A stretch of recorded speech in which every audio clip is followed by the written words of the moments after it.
再来看世界电动比赛卡普空杯，伫台湾时间2月22到26，要伫美国加州来举办。来自台湾的选手卡卡米是一路过关斩将，总算拍赢香港的选手，摕到比赛冠军甲100万美金的奖金。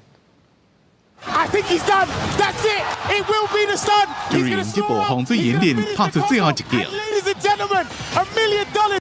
台湾选手卡卡米拍败香港的对手，加在快打旋风6官方世界大赛卡普空杯的最终冠军。我很感谢台湾的社群还有我的家人，很支持我参加这个格斗比赛，所以我今天才有机会拿到这个冠军。他公布奖金有100万的时候，我就知道这个冠军我拿定了。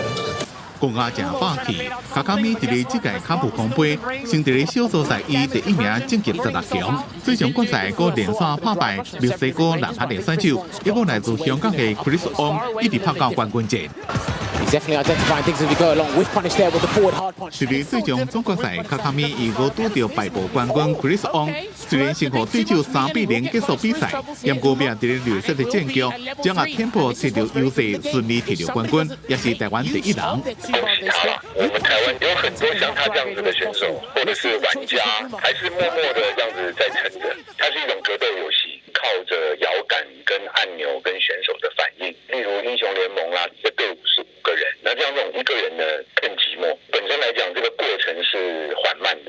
这几年台湾伫咧格斗游戏项目成绩袂歹，像去年亚运快打旋风5，台湾的选手姜玉林加林立辉就摕到银牌加铜牌。这回卡普空杯冠亚军都唔是职业选手，靠普通时的努力摕到好成绩，互台湾的爱好者欢喜感动。记者综合报道。